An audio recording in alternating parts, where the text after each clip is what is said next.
Bonsoir, bonsoir bien-aimés en Christ. Nous bénissons le nom de l'Éternel pour vos vies, pour cette belle journée qu'il a donnée à chacun d'entre vous. Il a été avec vous. Vous avez été en sécurité, vous avez été protégés, vous êtes en bonne santé. Et là, nous sommes reconnaissants à ce Dieu-là qui est si merveilleux, Nous sommes là à notre rencontre hebdomadaire. Chaque mardi soir, nous nous retrouvons. Pour l'Amérique du Nord, on dira 18 h. Pour mon pays d'origine, la Côte d'Ivoire, on dira 22 h. Pour la France, on dira 24 h. Pour l'Inde, certainement, ils sont déjà à 4 h, 5 h du matin. Vous voyez, pour la Russie, mais tout ceci ne nous empêche pas d'être réunis là et réfléchir ensemble sur un certain nombre d'éléments qui nous aident dans notre marche quotidienne en tant que chrétiens. Avez-vous déjà été visité par notre Seigneur? Avez-vous reçu déjà la manifestation de la présence de Dieu? Belle question. Tu t'interroges, tu fouilles. Oui, chacun d'entre nous a reçu une visitation. Mieux, au travers de la parole de Dieu, nous voyons comment est-ce que le Seigneur s'est révélé, s'est présenté, s'est manifesté à ses serviteurs, à son peuple, aux chrétiens. Et là, aujourd'hui, je m'interroge en vous interrogeant, que savez-vous de la théophanie? Que savez-vous de la théophanie?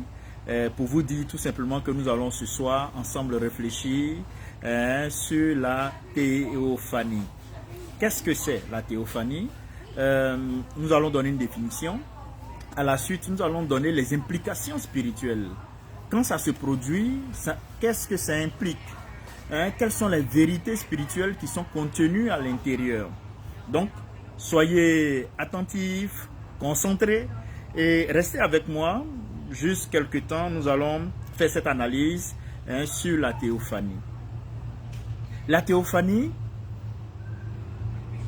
est un mot qui vient du grec. Un mot composé, on va le dire ainsi, le préfixe théo qui veut dire Dieu et phaino qui veut dire apparaître ou se manifester. Voilà, apparaître ou se manifester. Et tenez-vous bien, cela désigne une manifestation visible ou tangible de Dieu à l'homme dans des circonstances précises. Voilà. Dans des circonstances précises. C'est dans ces circonstances précises-là que la théophanie a lieu. Et ces manifestations peuvent prendre différentes formes, allant des visions, allant des apparences sous forme humaine, allant se présentant aussi comme des phénomènes naturels, comme le feu ou la nuée, et comme par moments des messages célestes qui sont donnés. Donc Dieu se manifeste, se présente à nous de cette manière. C'est cela que nous appelons la théophanie. Donc la manifestation, Dieu qui apparaît à son peuple, qui apparaît à une personne, mais dans une circonstance singulière,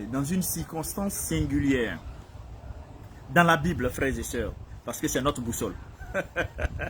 C'est notre boussole, la Bible. Nous ne pouvons que nous y fier, marcher avec elle, c'est elle qui nous aide à avancer. Donc dans la Bible, Dieu se manifeste à plusieurs reprises à son peuple pour lui révéler sa volonté, établir des alliances en deux ou intervenir de manière directe.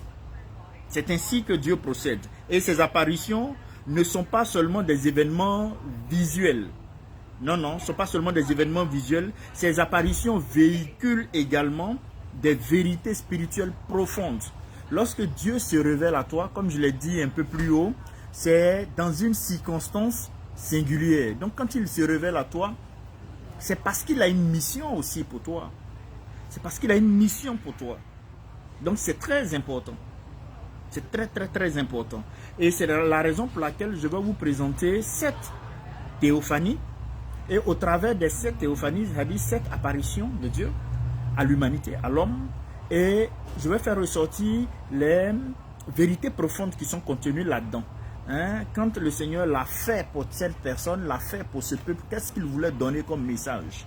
Qu'est-ce qu'il voulait donner comme message? Quelle était l'attente de Dieu par rapport à cela? Et après, nous allons voir les implications aujourd'hui pour nous, chrétiens. Pour nous, chrétiens. La première des théophanies que je vous présente est contenue dans Exode, le chapitre 3, les versets 1 à 6.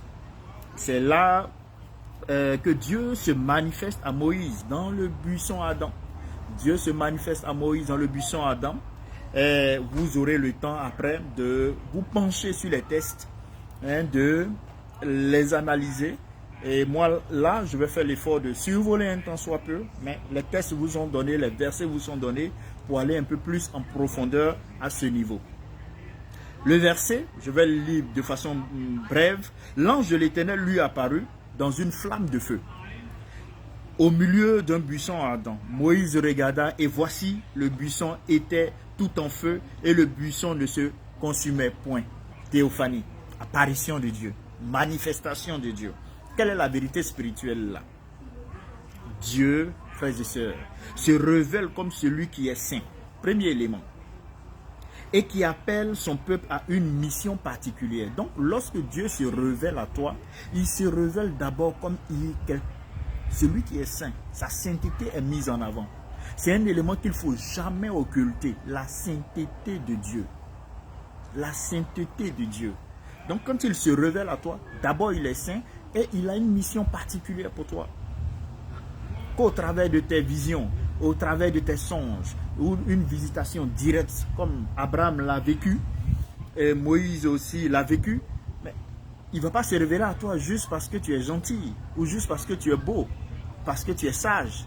Non, quand il se révèle à toi, d'abord, premier élément, sa sainteté qu'il va te révéler, et deuxième élément, c'est parce qu'il a une mission pour toi.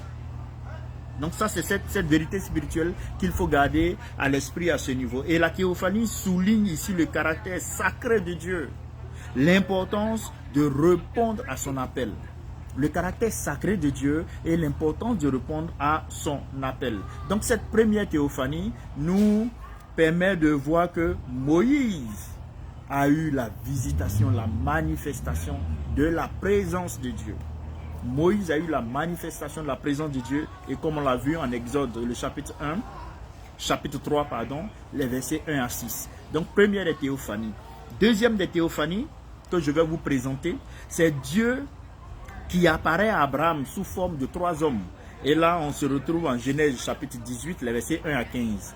Genèse chapitre 18, les versets 1 à 15. Vous aurez le temps de lire tous ces versets. De façon brève, vous verrez qu'il est dit, l'Éternel lui apparut parmi les chaînes de Mamré. Et on saute, on va rapidement. Et à la fin, il est dit, 3 hommes se tenaient debout près de lui. Donc ici, la théophanie, la manifestation de Dieu, Dieu s'est présenté comme 3 hommes. À qui? Au Père Abraham. Au Père Abraham. Et quelle est la vérité spirituelle ici qu'on peut faire ressortir? C'est que Dieu révèle son plan à Abraham et confirme sa promesse de lui donner un fils. Dieu révèle son plan à Abraham et confirme. Donc Dieu peut se révéler à toi pour, comment on appelle, confirmer sa promesse dans ta vie.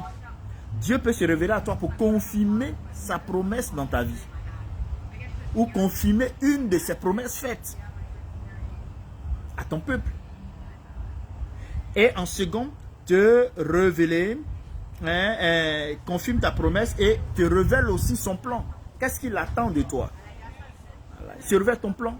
Et quand Dieu arrive, il peut t'appeler à le servir. Il te révèle le plan. Je veux que tu sois dans tel pays. Voilà ce que tu vas faire dans ce pays. Voilà comment est-ce que les choses vont évoluer. Soyez rassurés. Le Seigneur ne va pas te dire tout en même temps. Tu vas découvrir au fur et à mesure. Mais seulement il te dira, voilà, je t'appelle à me servir. Voilà, je t'appelle à faire ceci. Voilà, je t'appelle à faire tel type de sémence. Voilà, je t'appelle à aider telle personne. Voilà, je t'appelle à t'occuper des veuves et des orphelins. C'est très important. Et toi maintenant, tu dois pouvoir entrer en obéissance. Cette théophanie démontre que Dieu est fidèle à ses promesses. Et qu'il intervient personnellement dans la vie de ses serviteurs. Nous avons un Dieu qui est fidèle et qui tient ses promesses. Ça, c'est un élément fondamental qu'il faut savoir pour nous aujourd'hui chrétiens. Notre Dieu, il est fidèle et il tient ses promesses. Donc, si Dieu t'a fait une promesse, ou il y a une promesse dans la Bible, où tu as eu la ferme conviction que cette promesse-là t'est attachée, sois rassuré, elle va s'accomplir. Parce que notre Dieu, il est fidèle et il tient ses promesses. Il intervient aussi personnellement dans la vie de chacun d'entre nous. Oui, de chacun de ses serviteurs. Il te suffit simplement de l'accepter. Il te suffit simplement de le laisser diriger ta vie. Il te suffit simplement de rentrer dans sa volonté. Et tu vas voir qu'il te visitera au quotidien. La Genèse le montre. La Bible nous dit dans la Genèse que chaque soir, le Seigneur venait visiter Adam et Ève. Chaque soir, il venait les visiter. Il le fera aussi pour toi et il le fait déjà. Donc toi, demeure sincère dans ta relation, demeure patient et persévérant dans le service. Troisième théophanie que je vous présente en cette soirée, c'est-à-dire la manifestation de Dieu. Nous nous rendons en Exode, Exode chapitre 13, les versets 21 à 22. Et là, vous verrez que c'est la présence de Dieu dans la colonne de nuée et de feu. C'était encore une théophanie. La colonne de feu et de nuée. Et ici, je lis brièvement quelques passages clés pour qu'on puisse comprendre. L'Éternel allait devant eux le jour dans une colonne de nuée pour les guider. Et la nuit dans une colonne de feu pour les éclairer. Donc cette théophanie montrait que Dieu était avec le peuple d'Israël. Et là, c'est la vérité spirituelle. Quelle est la vérité spirituelle? C'est que la présence permanente de Dieu pour guider et protéger son peuple dans le désert est ici manifestée par de manière visuelle. De manière visuelle, cette présence-là est manifestée. Cela montre que Dieu ne laisse jamais ses enfants seuls. Oui, dans les moments difficiles. Donc, mon frère, ma soeur, tu traverses des moments de doute, d'inquiétude, de difficulté. Sois rassuré. Le Dieu qui t'a appelé, que tu aimes, le Dieu qui nous a appelés, que nous servons, il est là, il est présent avec toi. Tu n'es pas seul dans la situation. Donc cette théophanie nous permet de comprendre que Dieu est présent avec ses enfants. Il est présent avec nous. Que ce soit dans les temps de joie, que ce soit dans les temps difficiles, Dieu est présent. Dieu est présent. Donc, sois-en rassuré. Ne perds pas le nord. Ne te décourage pas. Tu n'es pas seul dans la situation. Persévère. Dieu est présent. Et cette théophanie soutient cela. Cette théophanie prouve cela. La quatrième des théophanies que je vais vous présenter en cette soirée, c'est que Dieu se manifeste sur le mont Sinaï. Voilà, Dieu se manifeste sur le mont Sinaï, une autre théophanie qui avait dans le temps un peu perturbé le peuple d'Israël, Et là, si on se rend en Exode, chapitre 19, les versets 16 à 19, Exode 19, 16 à 19, vous verrez que cette théophanie est très très explicite. Je fais une brève lecture. Le troisième jour au matin, il y eut des tonnerres, des éclairs et une épaisse nuée sur la montagne. J'avance un peu. Tout le mont Sinaï était enfumé parce que l'Éternel y était descendu dans le feu. Parce que l'Éternel y était descendu dans le feu.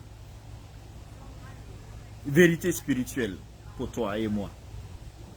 Cette théophanie, frères et sœurs, met en lumière la majesté, la puissance et la sainteté de Dieu. Sa majesté, sa puissance et la sainteté de Dieu. Rappelez-vous, comme je le disais tout à l'heure, ça avait choqué le peuple d'Israël. Le peuple d'Israël a eu peur de cette théophanie, cette manifestation de Dieu. Et qu'est-ce qu'ils ont dit à Moïse? Mais Moïse, pardon, toi, va voir le Seigneur, échange avec lui et qu'il te laisse les instructions, tu viendras nous voir. Parce que cette manière de se manifester, la montagne qui tremble, il y a des tonnerres, il y a des éclairs, il y a le feu, la nuée. Cette théophanie a traumatisé un tant soit peu le peuple d'Israël, mais ce n'est pas ce côté du traumatisme qu'il faut voir. Il faut juste retenir que Notre Dieu, cette théophanie, met en avant, met en lumière la majesté de Dieu. Notre Dieu est majestueux. Le Dieu que nous servons est majestueux. Et il est puissant. Il est puissant. C'est-à-dire, c'est lui qui contrôle le tonnerre. C'est lui qui contrôle les éclairs. C'est lui qui contrôle le vent et la nature. Il est puissant. Il contrôle toutes choses. Il est puissant. Voilà pourquoi il est dit de lui qu'il est omnipotent. Omnipotent. Dieu est tout puissant. Voilà. Dieu est tout puissant. Et la sainteté d'une fois de plus. Oui, permettez-moi de mettre l'accent sur la sainteté. La sainteté de Dieu intervient dans tous ses attributs. Ou vient avant tous ses attributs. Prenez la prière du Notre Père dans Matthieu 6. Notre Père qui es aux cieux, que ton nom soit sanctifié. C'est très important pour Dieu. C'est très important pour Dieu. Donc dans tout ce que nous faisons, dans toutes nos actions, nos réflexions, demandons-nous, est-ce que ce que nous sommes en train de faire, de dire, sanctifie Dieu. Sanctifie Dieu. Si ton action ne sanctifie pas Dieu, ça veut dire que ça peut être quelque chose que tu désires, peut-être même dont tu as besoin. Tu désires. Mais si ça ne sanctifie pas Dieu, c'est que ce n'est pas nécessaire pour ta vie. C'est aussi simple pour moi. C'est comme ça que j'évolue pour ne pas m'attacher à des attitudes, des comportements ou des actions qui après vont se présenter comme des éléments de péché qui vont m'éloigner du Seigneur. Donc dans tout ce que tu fais, il faut rechercher, il faut tenir compte de la sanctification de Dieu. Est-ce que ça, quand je dis, bon par exemple, je dois, bon j'ai pas envie de soulever d'autres sujets, mais je suis en train de côtoyer le péché, je suis en train de caresser le péché, est-ce que Dieu est sanctifié là-dedans? Je suis en train de mentir, est-ce que Dieu est sanctifié là-dedans? Est-ce que lorsque je suis tout en retard au travail, tout en retard à l'église, est-ce que Dieu est sanctifié là-dedans? Lorsque je suis celui-là qui n'honore jamais ses engagements, est-ce que Dieu est sanctifié là-dedans? C'est ça. Quand tu réfléchis de cette manière, connaissant Dieu, il y a beaucoup de difficultés, de problèmes, de péchés, oui, qui te passent par le côté. Qui te passent par le côté parce que tu connais ton Dieu. C'est très important. C'est très important. Et cette théophanie de Dieu se manifestant sur le mont Sinaï rappelle l'accès à rappelle que l'accès à Dieu exige la purification. Voilà. La purification et la crainte, une crainte révérencieuse. Nous craignons Dieu, une crainte d'amour, si vous pouvez cerner cela. Une crainte, on respecte Dieu. On respecte Dieu. C'est pas que on craint comme on craint le monde, quelqu'un qui va te tuer. Hein, tu as dit telle parole dans un état, dans un pays, ils vont te mettre en prison. Ils vont te... Non, non, non, non. C'est pas de ça qu'on parle. Notre Dieu n'est pas ce type de bourreau là. Non. Notre Dieu, il ne craint personne. Nous le craignons. Un respect, c'est-à-dire une crainte révérencieuse. On l'aime en fait. On sent dans notre crainte beaucoup d'amour. C'est ça. C'est pas une crainte haineuse. Les hommes, les gouvernants qui te mettent en prison parce que tu as dit telle chose, parce que tu as fait ci, parce que tu as fait ça, ça c'est une crainte haineuse. Mais nous craignons Dieu par amour. On sent l'amour dans cette crainte-là. Voilà. On sent l'amour dans cette crainte-là. Et c'est très important. Frères et sœurs, cette théophanie rappelle que l'accès à Dieu exige la purification. Il faut que tu sois purifié. Il faut que tu sois purifié. La cinquième des théophanies que je vous présente en cette soirée, c'est la vision de Dieu par Ézéchiel. Oui, Ézéchiel a vu Dieu. Et allons en Ézéchiel chapitre 1, les versets 26 à 28. Je le dis, ça me fait un peu rire parce que par moment, la rencontre du Seigneur, si tu n'es pas préparé, tu peux avoir peur. Et tu auras peur. Parce que la rencontre du Seigneur te révèle qui tu es. La rencontre du Seigneur te dira que tu n'es pas pur, que tu es un homme pécheur et que tu as besoin d'être sanctifié. Tu as besoin d'être sanctifié. Et vous verrez que dans Ézéchiel chapitre 1, le verset 26 à 27, que je vais lire brièvement, il est dit, je vis comme une forme d'un trône. Je vis comme une forme d'un trône, et sur cette forme de trône, une figure ayant l'apparence d'un homme. Une figure ayant l'apparence d'un homme, je vais un peu plus loin, telle était l'apparence de la gloire de l'Éternel. Voilà, telle était l'apparence de la gloire de l'Éternel. La vérité spirituelle qu'on peut faire sortir de cette théophanie, reçue par Ézéchiel, cette manifestation de Dieu à Ézéchiel, c'est que cette vision reflète la gloire et la grandeur de Dieu. La gloire et la grandeur de Dieu. Elle montre également que Dieu est souverain et au-dessus de tout. Frères et sœurs, nous avons un Dieu qui n'est pas dans l'incertitude. Il n'y a pas, peut-être que tu seras sauvé. Dieu, Jésus te dit tu seras sauvé. Notre Dieu que nous servons, c'est la certitude. Voilà pourquoi il nous dit lui-même aisément, allez au trône de grâce avec assurance en Hébreux 4,16. C'est la certitude. Il n'y a pas d'incertitude avec notre Dieu. C'est la certitude. Et c'est plus aisé de faire confiance à un tel Dieu. Un tel Dieu. Tu sais que la vie que tu mènes aujourd'hui, en étant fidèle au Seigneur, en étant attaché au Seigneur, en obéissant au Seigneur, voilà demain ce qui t'attend. C'est très clair. Les récompenses sont déjà dans la Bible. Nous avons le salut par notre Seigneur Jésus. Les récompenses sont déjà établies. Voilà comment est-ce que nous serons en pleine gloire. Nous serons transformés en pleine gloire lorsque nous serons dans l'enlèvement. Nous serons enlevés. Donc tout c'est très précis. La Bible est précise. Elle est claire. Notre Dieu, notre Seigneur Jésus que nous servons, il est précis, il est très clair. Il est transparent, il est vrai. Et Dieu est souverain. Si Dieu est souverain, c'est-à-dire qu'il peut faire toutes choses dans ta vie. Voilà pourquoi il faut te soumettre à sa volonté. Tu dois te soumettre à la volonté de Dieu. C'est ce qui est bien pour toi qu'il le fera. C'est ce qui est bien pour toi qu'il le fera. Frères et sœurs, je t'assure, des fois nous courons avant notre temps. Nous nous empressons pour aller rencontrer des difficultés. Des fois, d'autres même vont chez l'ennemi qui va les distraire avec quelques richesses. Alors que ces mêmes richesses, à cette période-là, vous étiez censé les avoir. L'ennemi va faire croire que c'est lui qui vous l'a donné pour vous induire en erreur. Alors que si vous étiez simplement persévérant, patient dans le Seigneur, vous allez rentrer dans ces bénédictions. Notre Dieu est un Dieu d'amour. Notre Dieu est un Dieu d'amour. Et son plan, il a dit, en Jérémie 29, 11, il dit, les projets que j'ai formés pour vous sont des projets de paix. Des projets de paix, des projets de bonheur, afin que vous ayez de l'espérance et un avenir. Donc lui-même, il a déjà planifié les choses. Et avant même la fondation du monde, il a prévu déjà les bonnes choses que nous pourrions réaliser parce que il nous a récupérés. Nous sommes à lui. Donc notre Dieu veut notre bien. Notre Dieu veut notre bien. Nous avons un Dieu qui est souverain. Il est souverain pour toute situation dans notre vie. Il est souverain pour toute situation dans notre vie. Donc tu n'as pas à te décourager.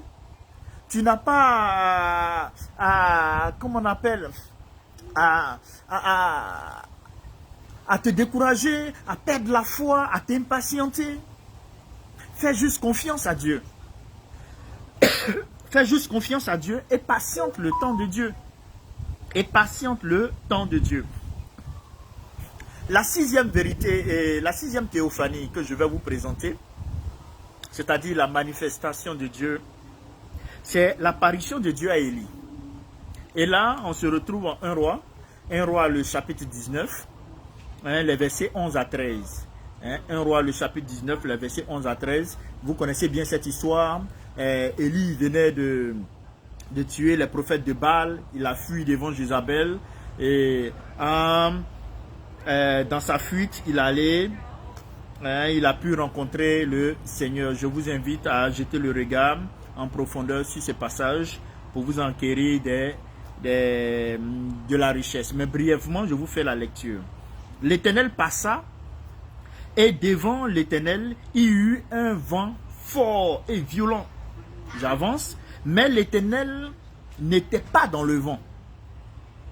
Et après le feu, un murmure doux et léger. Voilà. Et après, parce que après le vent, il y a eu le feu, vous allez voir, tout ceci a été cité, mais il n'était pas dans tout ça. Et c'est à la suite du murmure doux et léger que maintenant Élie a su qu'il devait couvrir la tête et se présenter. La vérité spirituelle à ce niveau, dans cette théophanie, c'est que Dieu ne se révèle pas toujours dans des manifestations bruyantes. On a vu sur le mont Sinaï, le montagne qui tremblait. Il y avait tonnerre, il y avait feu. Mais ce n'est pas tous les jours cela.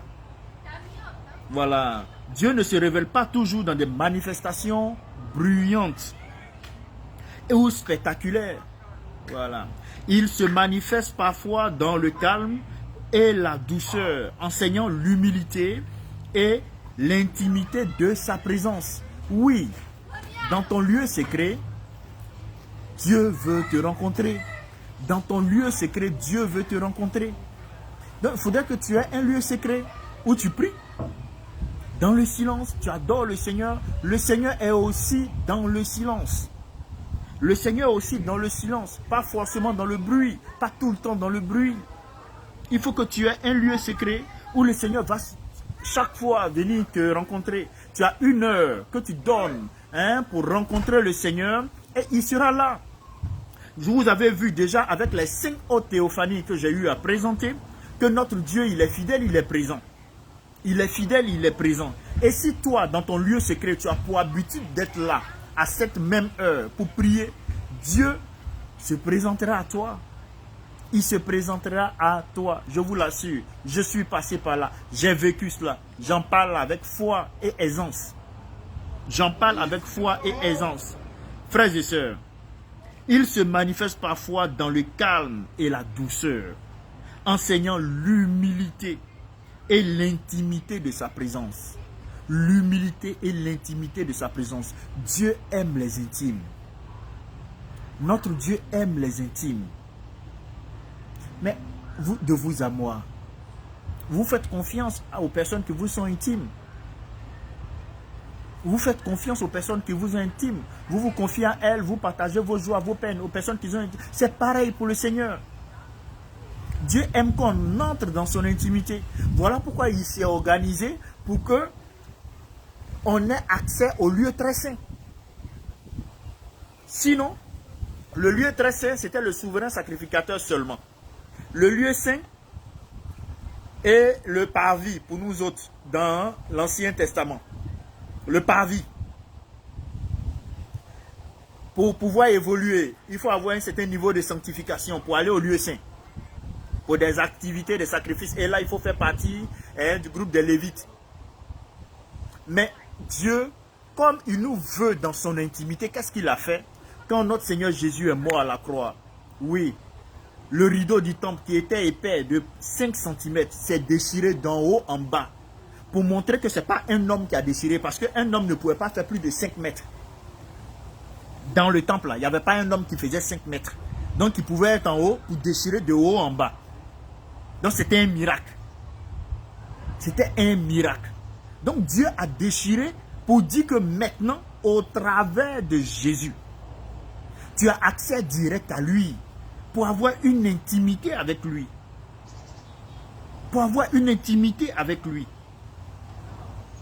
C'est très important. Donc nous devons cultiver cette intimité-là. Et cette intimité-là fait appel à l'humilité. Cette intimité-là fait appel à la sanctification. Cette intimité-là fait appel à la pureté. Dans tout ce que nous faisons. Au respect, à l'engagement sincère.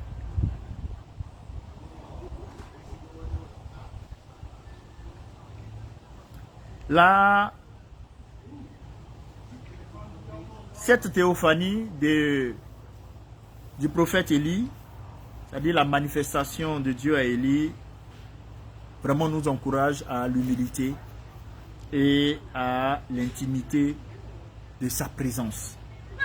La dernière des théophanies que je vais présenter en cette soirée, c'est la transfiguration de notre Seigneur Jésus en Matthieu 17, 1 à 9. Voilà, la transfiguration de notre Seigneur Jésus en Matthieu 17, 1 à 9. Vous voyez, il est dit, il fut transfiguré devant eux. Son visage resplendit comme le soleil et ses vêtements devinrent blancs comme la lumière. Je avance un peu. Une nuée lumineuse les couvrit et voici, une voix fit entendre de la nuée ces paroles. Celui-ci est mon fils bien-aimé. La transfiguration de notre Seigneur Jésus était aussi une théophanie, c'est-à-dire une manifestation de Dieu à l'humanité. La transfiguration montre la gloire divine de Christ et confirme la filiation divine, appelant les disciples à l'écouter et à obéir. Donc, au travers de la transfiguration de notre Seigneur Jésus, nous savons que Christ est Dieu. Nous savons que Christ est Dieu. Nous savons que Jésus-Christ est Dieu. Donc, manifesté aux hommes. Jésus-Christ manifesté aux hommes. Donc, c'est Dieu qui se manifeste aux hommes au travers de Jésus-Christ. Donc, croire en Jésus, c'est croire en Dieu. Croire en Jésus, c'est avoir Dieu dans sa vie. C'est simple. Quelles sont les implications? Nous allons finir par là. Les implications pour nous aujourd'hui de la théophanie, de ces 7 théophanies que je viens d'évoquer. La première des implications, je vais donner 5 implications. La première des implications, c'est que Dieu est toujours présent et actif.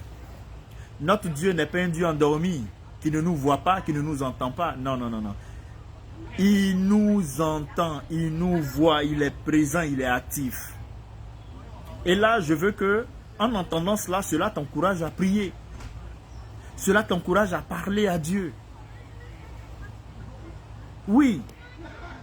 Seul dans ta maison, dans ta douche, dans ta chambre, en train de marcher, tu peux parler à Dieu. Il faut le faire. Ne pas te fier à un homme. Il faut le faire. Même si nous ne vivons plus des théophanies aussi spectaculaires qu'autrefois, la présence de Dieu dans la vie du chrétien est bien réelle. Nous pouvons expérimenter sa direction par le Saint-Esprit et on le voit en Jean chapitre 14, les versets 16 à 17. Son soutien dans les moments de doute, son intervention miraculeuse dans nos vies. Ce sont des théophanies régulières. L'action de Dieu dans notre vie.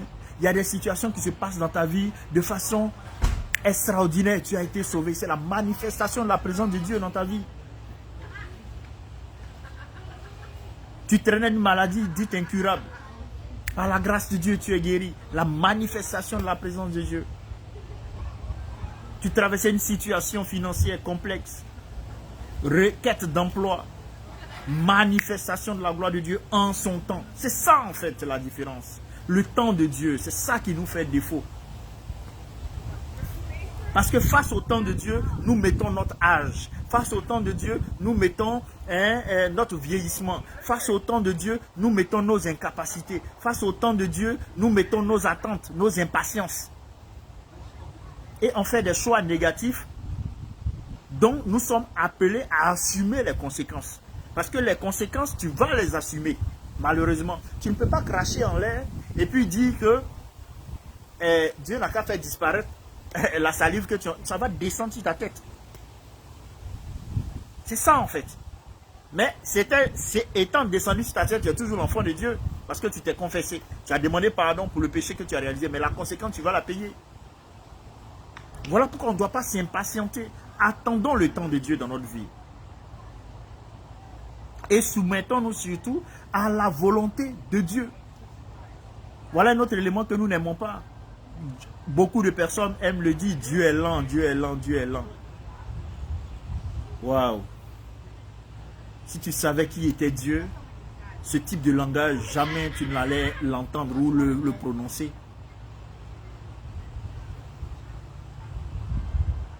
Deuxième implication, la première implication, pour nous aujourd'hui chrétiens, La manifestation de Dieu, c'est que Dieu est présent et actif. La deuxième implication, c'est la sainteté de Dieu.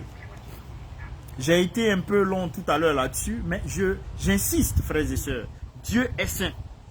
Comme les théophanies révèlent souvent la sainteté de Dieu, cela nous rappelle que nous devons nous rapprocher, nous approcher de Dieu avec révérence et crainte. Si tu dois t'approcher de Dieu avec révérence et crainte, les choses de Dieu, là, tu ne vas pas prendre pour t'amuser. Tu vas respecter les hommes de Dieu. Tu vas respecter les choses de Dieu, le matériel de Dieu, tes rendez-vous avec Dieu, tes temps de prière, tu vas respecter les heures. Tu as des rendez-vous à l'église, tu vas respecter les heures. Tu n'es pas celui-là que le culte est par exemple à 10 heures, mais qui va s'emmener à 10h30 tout le temps. Et il ne se gêne pas. Et ils veulent bénédiction. Tu ne seras pas béni. Parce que tu viens en retard à l'église.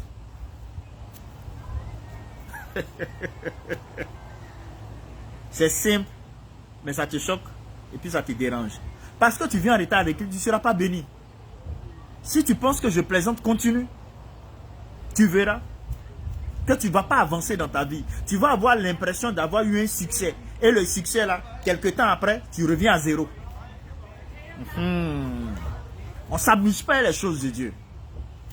À un moment donné, tu peux ne pas comprendre. Mais quand tu as compris, comme on l'a dit dans les théophanies, Dieu se révèle à toi, c'est parce qu'il a une mission pour toi. Quand tu as compris ça, il ne faut pas jouer avec. Il ne faut pas dire non, mon salaire, comment est-ce que je vais manger? Si lui, il est Dieu, il est souverain, comme j'ai dit, il est souverain, qui t'a appelé, s'il ne peut pas te nourrir, c'est qu'il n'est pas Dieu. S'il ne peut pas prendre soin de toi, te protéger, te garder, c'est qu'il n'est pas Dieu.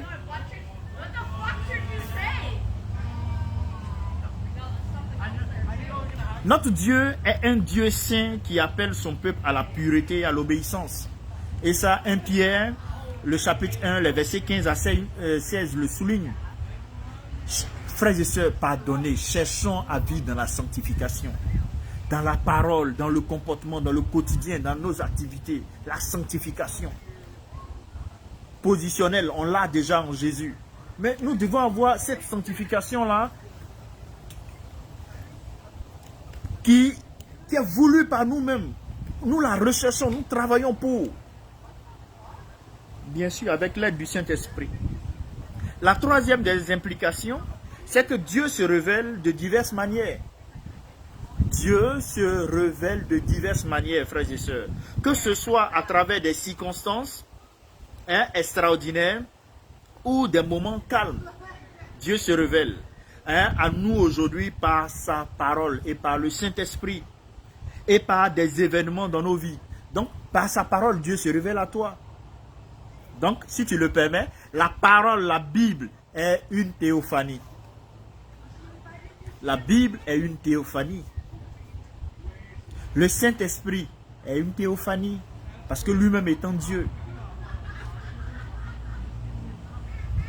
Au même titre que notre Seigneur Jésus, au même titre que Dieu le Père. Et dans des événements de nos vies, Dieu se révèle à nous au quotidien. Dieu se révèle à nous au quotidien, frères et sœurs. Il est essentiel d'être sensible à la voix de Dieu dans ces différents modes de révélation. Voilà. Les 7 théophanies que j'ai présentées, vous avez vu les différents modes de révélation, de la manière dont Dieu se révèle. Et j'ai donné 2 dernières. Les 2 dernières, c'est la Bible, c'est le Saint-Esprit. Donc il faut être sensible. Et aujourd'hui, nous devons avoir une sensibilité totale au Saint-Esprit. Et là, on peut se rendre en Hébreu. Hébreu, le chapitre 1, les versets 1 à 2, qui soutiennent parfaitement ce que je viens d'évoquer. Il est essentiel d'être sensible à la voix de Dieu. Il faut être sensible à la voix de Dieu, mon frère, ma soeur. Aujourd'hui, nous luttons avec Dieu. Dieu nous laisse des instructions, on lutte. Ça ne nous arrange pas. Tu as 2 chemises, on dit donne une chemise, tu dis non. Tu as gardé la chemise là. Le jour où tu as maigri, tu as porté. Or, tu peux mourir avant ce jour où tu as maigri. Là.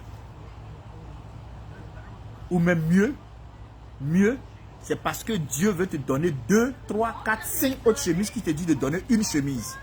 Mais vous n'êtes pas sensible, donc vous n'arrivez pas à comprendre. Et votre main est dure, votre cœur est dur. Qu'est-ce qu'on a qu'on n'a pas reçu de Dieu? Qu'est-ce qu'on a qu'on n'a pas reçu de Dieu? On a tout reçu de lui. Mais pourquoi est-ce qu'on peut aimer autant le matériel par rapport à Dieu aujourd'hui? Et ça tue le monde. Ça tue le monde. Je disais dernièrement à mon épouse, mais en Côte d'Ivoire, les gens peuvent te tuer pour une voiture. Parce que tu as touché leur voiture. Mais ici en Amérique du Nord, les voitures que les ministres utilisent au pays, les gens prennent pour faire yango ici. Oui.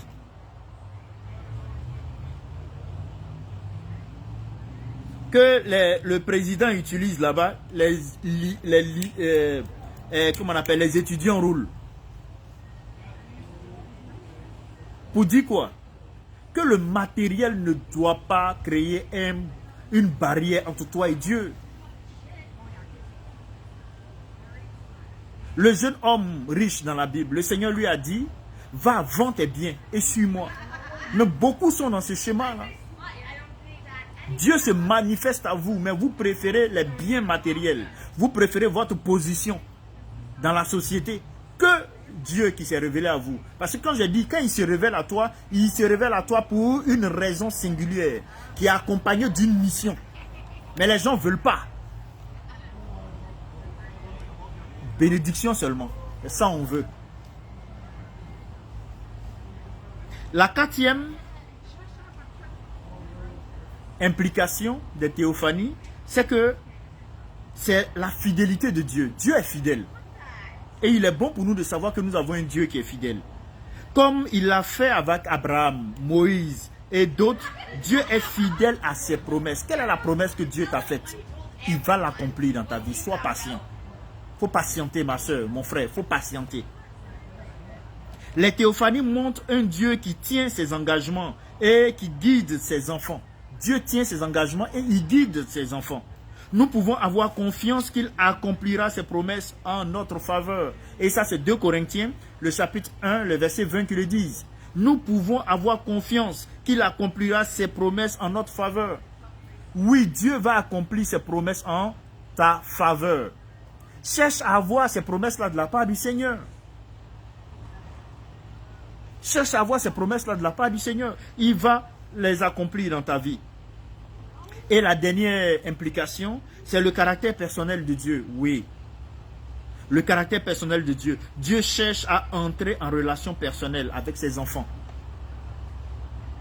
Sur la terre aujourd'hui, nous sommes 8 milliards. Exactement le nombre de chrétiens, je ne sais pas, parce qu'aujourd'hui, on dit chrétiens ceux qui vont à l'église, malheureusement. Non. C'est ceux-là qui ont accepté Jésus comme Seigneur et Sauveur et qui vivent conformément à la volonté de Dieu. Pour moi, c'est ceux-là qui sont des chrétiens. Sinon, nombreux sont ceux-là qui sont dans nos églises, qui ont le même comportement que les païens et qui découragent même les païens. À cause d'eux, les païens ne veulent même plus venir accepter Jésus comme Seigneur et Sauveur. Mais chacun d'entre nous, les 8 milliards sur la terre, Dieu veut avoir une relation singulière avec chacun. Et il est capable d'avoir une relation singulière avec chacun. Voilà pourquoi à un moment donné, quand un pécheur s'est repenti, vous voyez que ce pécheur-là qui était dans une autre religion a quitté, il est devenu chrétien. Parce que Dieu attend que tu tournes le regard vers lui. Dieu attend que tu cries à lui. Dieu attend que tu abandonnes ton péché. Dieu attend que tu te soumettes à lui. Et puis il te guide. Il te guide. Donc comme je l'ai dit, Dieu cherche à entrer en relation personnelle avec ses enfants. Et les théophanies sont souvent des rencontres individuelles qui montrent que Dieu est proche de ceux qui le cherchent avec célérité et sincérité. Et ça, c'est Jacques, le chapitre 4, le verset 8 qui le souligne. Tu cherches le Seigneur avec sincérité. Dieu va se révéler à toi. Dieu va se révéler à toi. Cherche-le avec sincérité. J'aimerais conclure en disant ceci. Les théophanies bibliques nous rappellent que Dieu est à la fois grand et saint et personnel. Il est grand, saint et personnel. Vous allez voir une autorité aujourd'hui politique. Ils sont grands, puissants selon le monde, mais ils peuvent être personnels. Mais notre Dieu, il vient dans la vie de chacun. Parce qu'il ne va pas avoir un plan caché. Il ne va pas mettre en... L'orgueil n'est pas en lui. Tu as ce Dieu-là qui est grand, qui est saint et qui veut avoir une relation personnelle avec toi. Quel privilège. Quel privilège. C'est un Dieu qui est fidèle à ses promesses. Quel privilège. C'est un Dieu qui continue de se révéler à ceux qui lui sont dévoués. Quel privilège. Mon frère, ma soeur, le Seigneur ne t'abandonnera pas. Demeure-lui simplement fidèle. Et au travers de ses apparitions, à l'humanité, à l'homme, à ses serviteurs, que nous appelons la théophanie, j'ai donné 7 théophanies, avec les différentes vérités spirituelles qui accompagnent, les implications que nous venons de voir, pour te dire que notre Dieu veut bâtir une relation avec toi. Notre Dieu est saint, il attend que toi aussi, celui qui vous a appelé est saint. Donc vous aussi, soyez saints. Vivons dans la sanctification. Nous sommes dans un monde qui ira de mal en pire. Ne croyez pas que demain sera mieux qu'aujourd'hui. Non, non, non, non, non, non. Hier, je regardais une émission. Les scientifiques ici en Occident, ils sont en train de préparer le clonage des hommes. Le clonage des hommes. Donc, on va avoir des hommes clones. Tu es là et puis moi, tu me vois et puis tu me vois ailleurs. On m'a cloné. Mais dans le nom de Jésus, ça n'arrivera pas. Parce qu'ils sont vaincus. Donc, eux, ils sont en train de réfléchir à comment est-ce qu'ils doivent faire sortir Dieu de la vie des nations. Donc, le monde n'ira pas de pire en bien. C'est de mal en pire.